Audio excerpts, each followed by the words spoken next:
Hello everyone.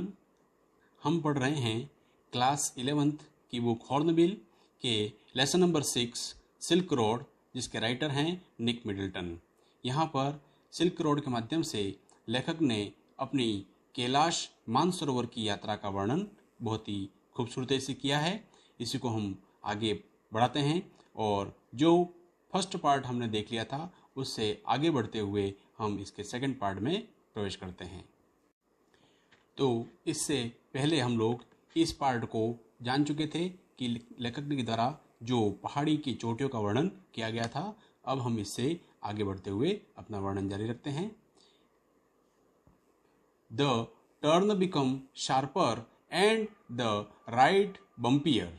जैतन now in third gear as we continue to climb. यहाँ पर लेखक कह रहा है कि रास्ते के घुमाव ज़्यादा तीखे होने लगे और ज़मीन जो थी वह ज़्यादा उबड़ खाबड़ आने लगी और जैतन जो है अपनी तीसरी गियर के अंदर गाड़ी को ऊपर चढ़ा रहा था। The track moved away from icy river, laboring through steeper slopes that spotted big rock daubed with patches of bright orange lichen। रास्ता बर्फीली नदी से दूर होता जा रहा था। द ट्रैक मूव्ड अवे, दूर होता जा रहा, कहाँ से? आइसी रिवर अर्थात बर्फीली नदी से दूर होता जा रहा था। Labouring through the steeper slopes, और ज़्यादा सीधी चढ़ाई जो थी वो सामने आ रही थी। That spotted big rocks daubed with patches of bright orange lichen, और ढलानों पर चट्टानें दिख रही थी जो लीचन नामक वनस्पति के रंग से नारंगी रंग में रंगी हुई दिखाई दे रही थी। Beneath the rocks hunk of snow clung on in the near permanent shade. चट्टानों के नीचे छायादार जगहों पे बर्फ के टुकड़े लटक रहे थे। I felt the pressure building up in my ears। मैंने मेरे कानों पर दबाव को बढ़ता जा रहा था उसको महसूस किया। Held my nose, snorted and cleared them। और मैंने अपनी नाक बंद करके जोर से सांस बाहर निकाली और उनको साफ कर लिया। We struggled round another tight bend and जैतन stopped। और हम एक तीखे घुमाव को पार कर रहे थे और जैतन ने गाड़ी को रोक लिया। He had opened his door and jumped out of his seat before I realized what was going on। मुझे पता नहीं चला, इसके पहले ही वह दरवाजा खोल करके कूद पड़ा। और Snow said Daniel as he drew excited, the vehicle letting in breath of cold air as he did so। Daniel ने कहा बर्फ, और वह उस प्रकार कहते हुए गाड़ी से बाहर निकला और उसने ठंडी हवा के अंदर श्वास को खींचा। A swath of the white stuff lay across the track in front of us, stretching for maybe 15 meters before it petered out in the dirt trail reappeared। हमारे सामने बहुत ही लंबी बर्फ की चादर पड़ी हुई थी। यह कोई 15 मीटर तक फैली हुई थी और जिसके बाद में मटमैला रास्ता दिखाई दे रहा था। The snow continued on either side of us. जो बर्फ थी वह हमारे दोनों तरफ जमी हुई थी। Smoothing the abrupt bank on the upslope side. और यह जो चट्टान जो थी वह उबड़ खाबड़ वाले किनारे और सीधा सपाट बना हुआ था। The bank was too steep for our vehicle to scale. और चट्टान का जो सिरा था बहुत ऊंचा था जहां पर हमारी गाड़ी नहीं चढ़ सकती थी। So there was no way round the snow patch. और इसलिए इस तरह बर्फ के सिवा और कोई रास्ता हमारे पास में नहीं था। I joined Daniel as the जैतन stepped out onto the encrusted snow and began to slither and slide forward, stamping his foot from time to time to ascertain how sturdy it was। और मैं Daniel के साथ में और जैतन जो पपड़ी जमी हुई बर्फ थी उस पर पैर से पटकते हुए आगे फिसलता जा रहा था। How study it was. और पैर पटक करके वह बर्फ की मजबूती को आंक रहा था। मैंने उसके अंदर देखा I looked at my wrist watch, मैंने मेरी घड़ी जो कलाई के अंदर बांधी थी उसमें देखा, we were at 5210 metres above sea level, हम लोग समुद्र तल से 5210 मीटर की ऊंचाई पर थे। The snow didn't look too deep to me, जो बर्फ थी वह मुझे ज़्यादा गहरी नहीं लग रही थी। But the danger was not it's depth, लेकिन इसका जो जो खतरा था वह गहराई में नहीं था। डेनियल ने ऐसा कहा। So much as its icy top layer, क्योंकि इसकी फिसलन वाली परत जो थी वह ज़्यादा खतरनाक थी।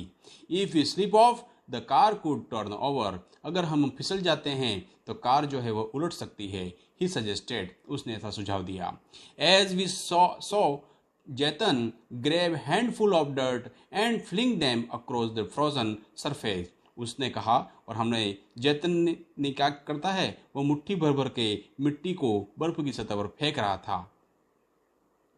We both pitched in, and when the snow was spread with soil, Daniel and I stayed out of the vehicle to lighten Jaitan's load. हम दोनों वहीं उसी जगह खड़े रहे जब तक कि पूरे बर्फ पर मिट्टी फैल गई, तब कार से बाहर की रहे ताकि जैतन जो है वह जैतन के लिए हम बोझ को हल्का कर सकें।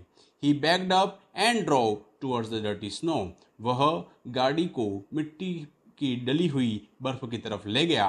Eased the car on its icy surface and slowly drove its length without apparent difficulty. इसकी बर्फीली सतह पर धीरे धीरे कार बढ़ाने लगा और धीरे धीरे बिना किसी कठिनाई के वो उस बर्फ को उसने पार कर लिया। Minutes later we stopped at another blockage. Not good, sir, Jaitan announced as he jumped out again to survey the scene. 10 minute के बाद में वैसी रुकावट आ गई, यह तो अच्छी बात नहीं है, जैतन कार से बाहर कूदकर सारे दृश्य को देखते हुए बोला। This time he decided to try and drive round the snow, इस बार उसने बर्फ के चारों तरफ घूम करके निकलने का इरादा किया। The slope was steep and studded with major rocks, जो ढलान था वह सीधा था और बड़ी बड़ी चट्टानों से ढका हुआ था। The slope was steep and studded with rocks, but somehow Jaitan negotiated them. लेकिन जैतन ने उसे पार कर लिया। His four-wheel drive vehicle lurching from one obstacle to the next.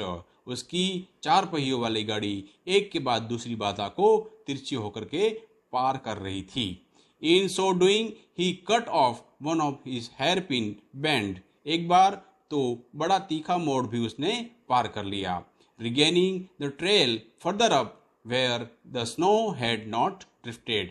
फिर गाड़ी उस जगह पर पहुंच गई जहां पर बर्फ नहीं थी। I checked my watch again as we continued to climb in the bright sunshine. और चमकीली धूप में चलते हुए फिर मैंने घड़ी को देखा। We crept past 5,400 meters and my head began to throb horribly. और हम लोग 5,400 मीटर की ऊंचाई पर आ गए थे और मेरा सिर जो था वह भयानक दर्द कर रहा था। I took gulp from my water bottle. मैंने अपनी बोतल से मुंह के अंदर पानी को उड़ेला। Which is supposed to help a rapid ascent. इससे ऊपर चढ़ाई में हमको मदद मिल सके, यह समझ करके। We finally reached the top of the past 5,515 meters.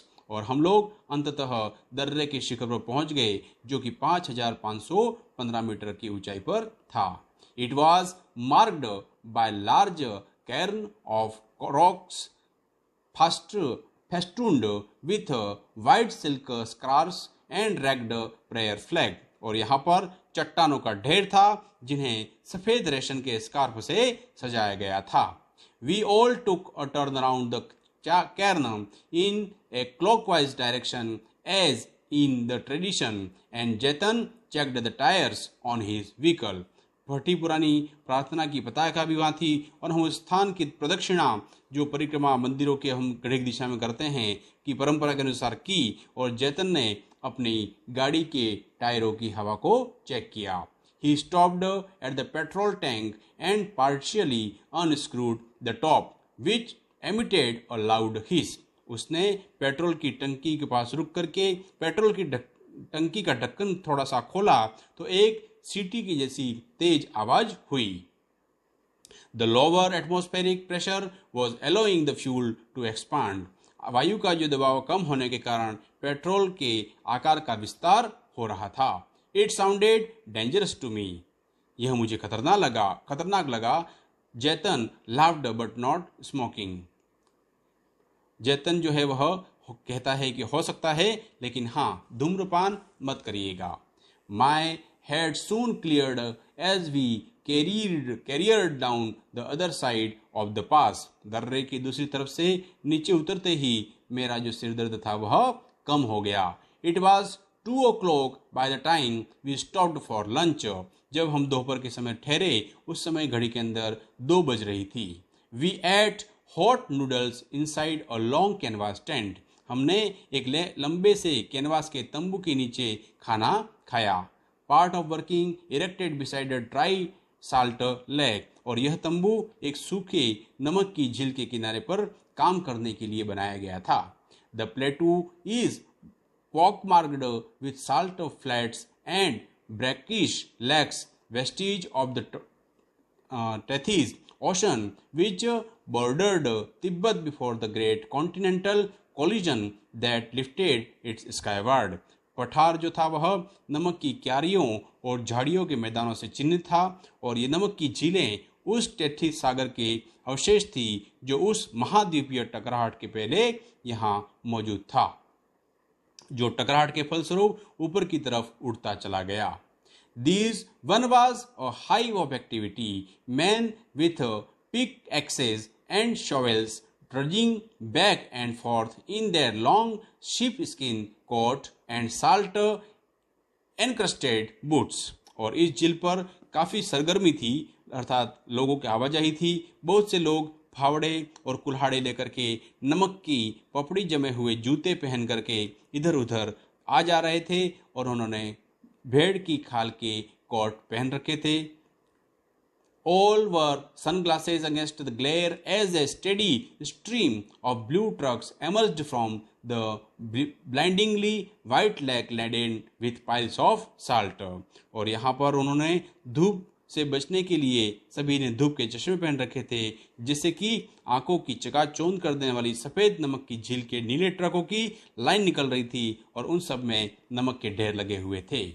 By late afternoon, we had reached the small town of Hor, back on the main east-west highway that followed the old trade route from Lhasa to Kashmir. तीसरे पहर के बाद हम लोग हौर नामक एक छोटे से कस्बे तक पहुंचे। यहाँ जो मुख्य पूर्व पश्चिमी राजमार्ग के किनारे पर स्थित था, जो लासा से कश्मीर का प्राचीन व्यापारिक मार्ग था। Daniel, who was returning to Lhasa, found a ride in a truck to so Jatan and I bade him farewell outside a tire repair shop. Daniel को वापस लासा जा रहा था, उसे एक ट्रक में जगह मिल गई। जैतन और मैंने उसे टायर सुधारने की दुकान से उसे विदा कहा।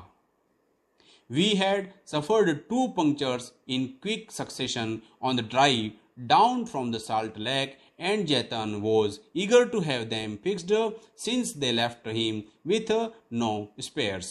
और जैतन और मैंने उसको विदा करने के बाद में नमक की झील से नीचे उतरते हुए हमारी कार की पहियों में 2 पंक्चर हो गए थे। जैतन ने उन्हें जल्दी से ठीक कराने के लिए आतुर था, क्योंकि अब कोई उसके पास अतिरिक्त पहिया नहीं था।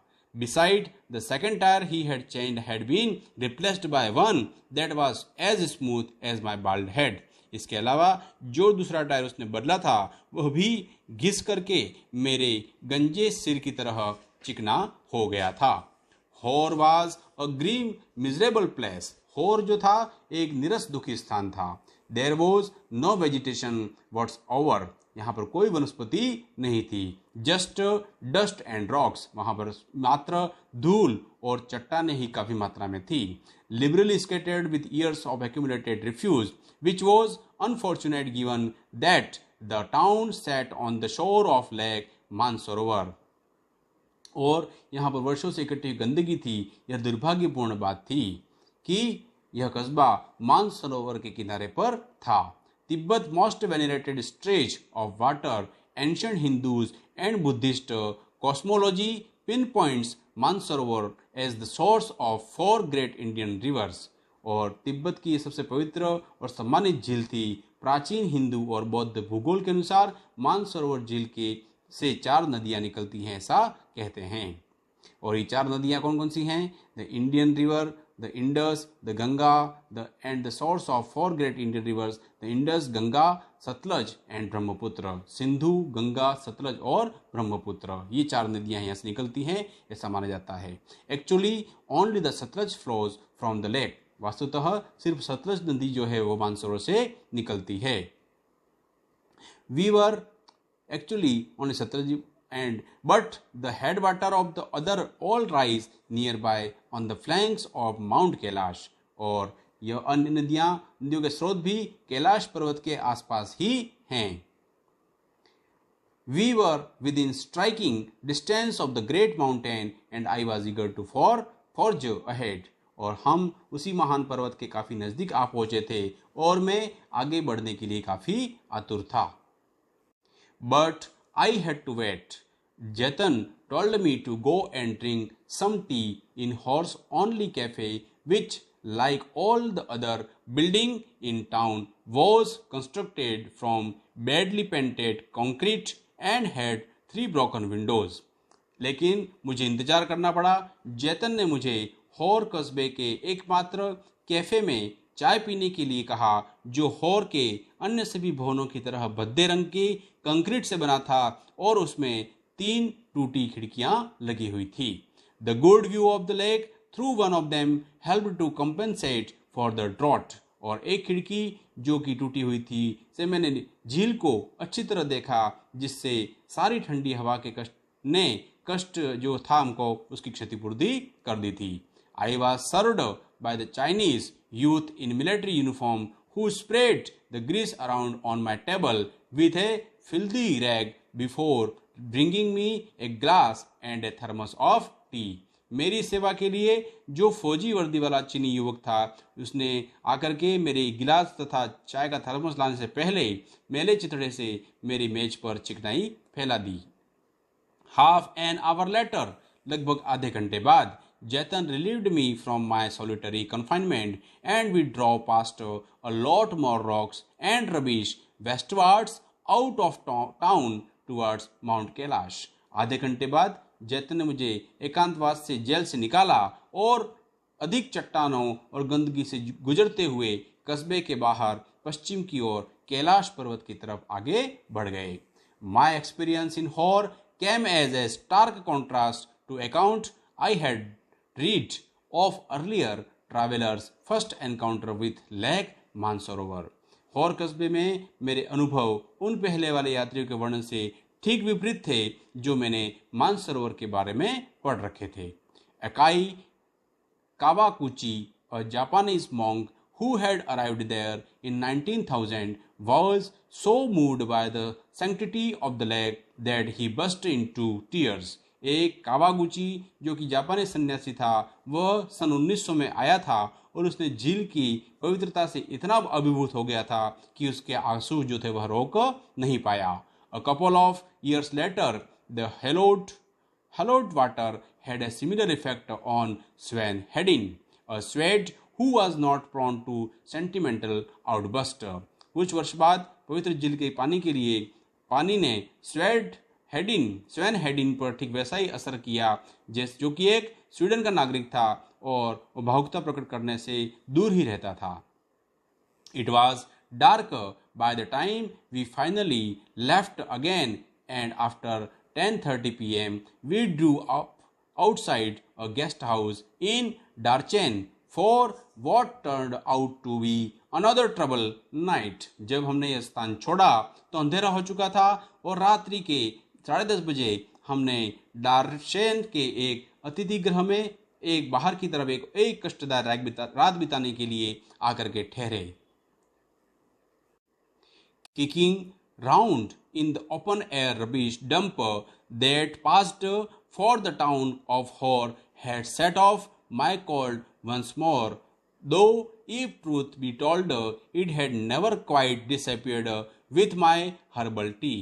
और कस्बे की गंदगी के ढेरों में इधर उधर विचरण करने के बाद खुली ठंडी हवा में के कारण मेरे जुकाम में और तेजी आ गई थी। और यह सच बात तो यह थी कि उस जड़ी बूटी वाली चाय के माध्यम से भी मेरे जुकाम जो था वह मिटा नहीं था।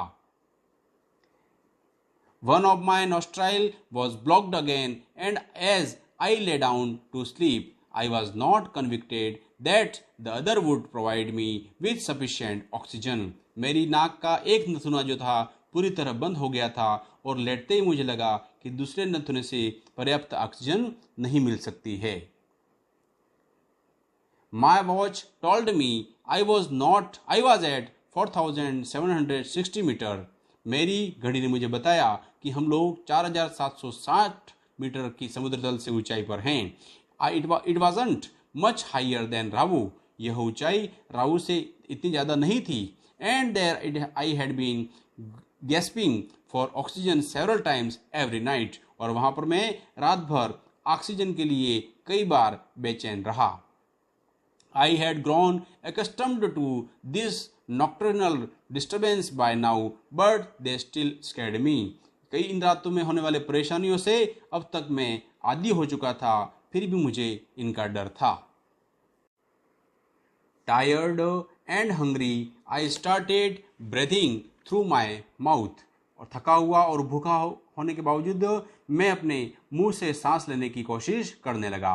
After a while, I switched to a single nostril power which seemed to be admitting enough oxygen, but just as I drifting off, I woke up abruptly। थोड़ी देर बाद एक ही नथुने से सांस खींचने लगा जो ठीक ठाक ऑक्सीजन दे रही थी, लेकिन जैसे ही मुझे नींद आने लगी तो मैं अचानक जाग गया। Something was wrong। My chest felt strangely heavy and I sat up, a movement that cleared my nasal passages almost instantly and relieved the feeling in my chest। और कुछ गड़बड़ थी, मेरी छाती जो थी वो भारी महसूस हो रही थी और मैं झट से बैठ गया। बैठ जाने पर मेरी सांस लेने के बाद जो बंद रास्ते थे अचानक खुल गए और मेरे सीने में हल्कापन आ गया।